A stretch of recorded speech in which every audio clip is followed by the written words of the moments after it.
en médecine chinoise, vous avez cette notion en fait des reins qui vont réceptionner l'énergie qui vient de la respiration, des poumons. Et donc si les reins sont fatigués, surmenage, stress et compagnie, le souffle a du mal à descendre.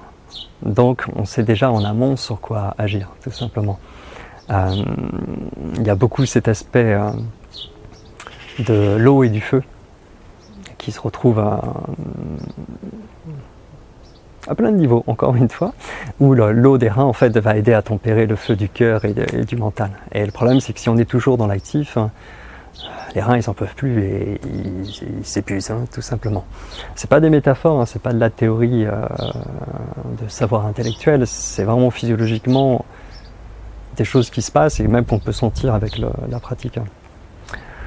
Et donc tout ça, voilà, pour aider l'harmonie. Donc après, il y a des manières de faire, en quelque sorte, pas toujours des exercices précis, même s'il y en a aussi, mais c'est des harmonisations, et puis comment on faisait l'exercice, dans quel contexte on les met. Voilà, il y a toute la pédagogie qui est très importante. Et pour ça, du coup, c'est con, mais il faut un enseignant, tout simplement, qui a fait les chemins, qui a les fruits de sa pratique, pas juste du savoir intellectuel, sinon ça marche pas beaucoup. Et puis souvent, ça met dans des erreurs. Tout ça pour déjà préserver donc aussi sa vitalité, le Jing, J-I-N-G. On parle beaucoup de Qi, d'énergie, machin, c'est cool, mais s'il n'y a pas de Jing, qui est beaucoup lié au rein et au repos, si on n'a pas cette essence vitale, on est mal barré. Surtout si on l'utilise en permanence, être tout le temps dans le Qi. Voilà. Donc les reins vont s'épuiser aussi de cette manière-là. Et on aura moins de possibilités, de facilité à pouvoir s'ancrer parce que ça part déjà trop vers le haut.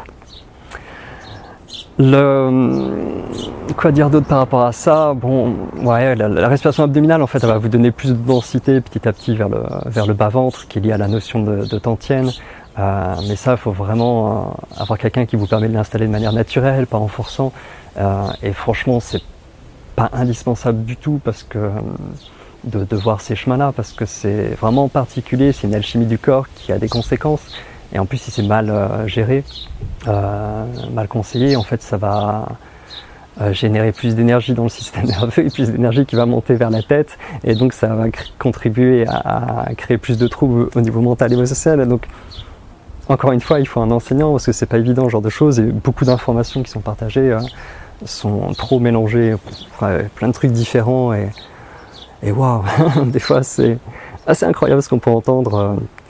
Je ne donnerai pas de détails précis pour ne pas m'attirer les foudres de YouTube, de la communauté, mais pour l'instant, on en reparlera. Donc voilà, pour cette sphère-là. Donc l'ancrage sur un plan plus physique, tangible, qui est juste de l'énergie un peu plus dense, on va dire. Donc sur ce plan-là, l'ancrage ciel, terre par exemple, on entend beaucoup parler de ce genre de choses. Je ne rentrerai pas dans les détails, mais testons tout simplement. Donc, hop. Voilà, donc là, quand on met les mains vers le haut, voilà, écoutez ce qui se passe.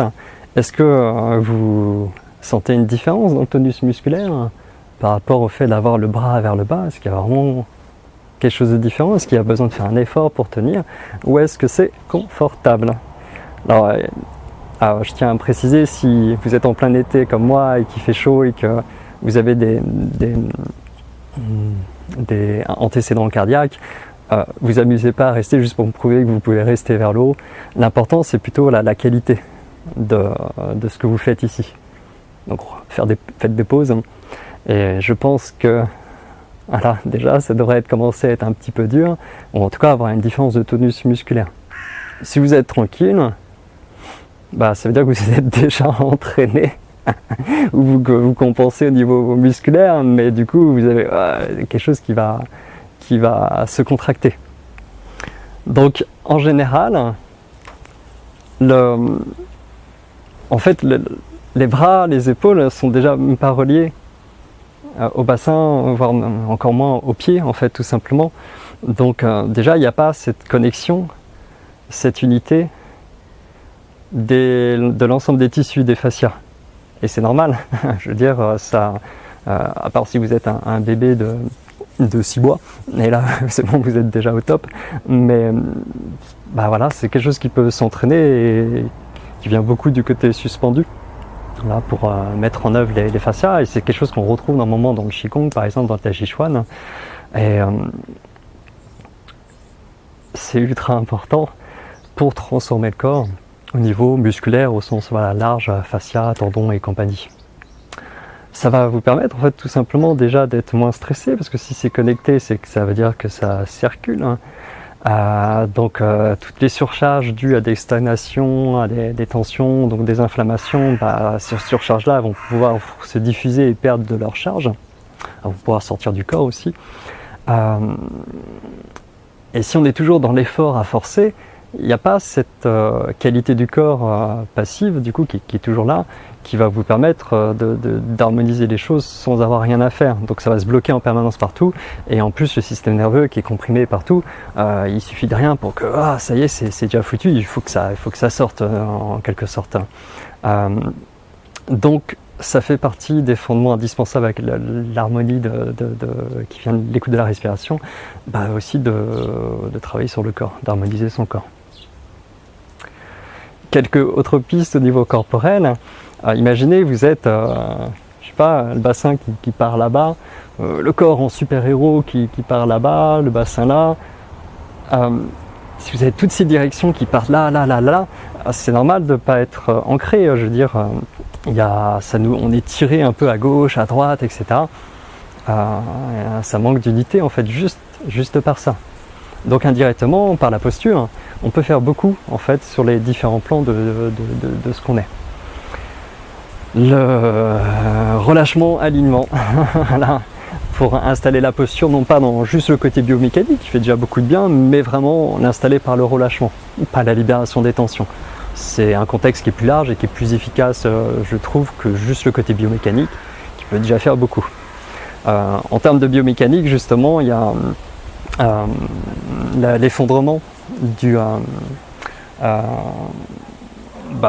j'allais dire de l'allus valgus, l'effondrement de la voûte plantaire en fait, tout simplement, qui est beaucoup lié à l'énergie de la rate d'ailleurs, qui sert à maintenir les chairs, et puis à la posture, parce qu'on appuie toujours vers l'intérieur, donc ça évidemment ça peut inflammer l'articulation du gros orteil et amener un allus valgus, qui peuvent se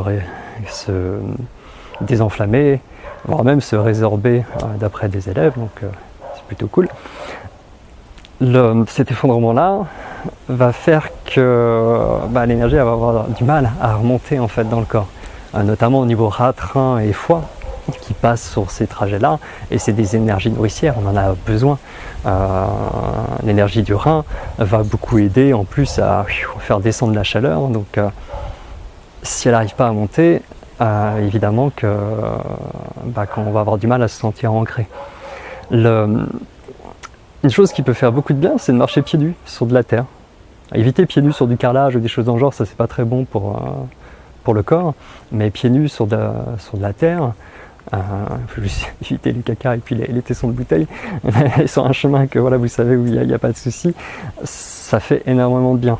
Ça va aider à calmer toutes les inflammations du corps. Vous devez pouvoir trouver je ne sais plus le nom du documentaire, mais vous pouvez trouver ça sur internet, c'est très intéressant. Et d'un point de vue Qigong, le fait d'être sur la terre, ça va vous permettre en fait d'aider à lever les stagnations en fait, énergétiques, nettoyer en quelque sorte les méridiens, et du coup c'est pour ça que ça lève les inflammations, c'est juste que ça permet de lever les tensions, donc ça circule, et les inflammations ne vont pas s'accumuler à un seul endroit en fait, tout simplement. Voilà. En prime, je remonte ma jambe. Ici, vous avez un point d'acupuncture qui est le premier point du rein, et qui a besoin de s'ouvrir en fait. Voilà, par la pratique, ça va s'ouvrir, ça va écarter les orteils en plus. Et c'est un point de connexion avec la terre qui va permettre de résonner avec elle en quelque sorte, et sa résonance, sa fréquence énergétique, elle est très liée justement à cet aspect de Jing, d'essence vitale. Donc le fait d'ouvrir ce point-là, ça va contribuer à consolider l'énergie des reins, Alors pas seulement rein ici, hein, vraiment la zone, hein, donc au niveau lombalge ça fait plutôt du bien aussi. Et voilà, encore une fois, un côté physiologique qui va beaucoup vous aider.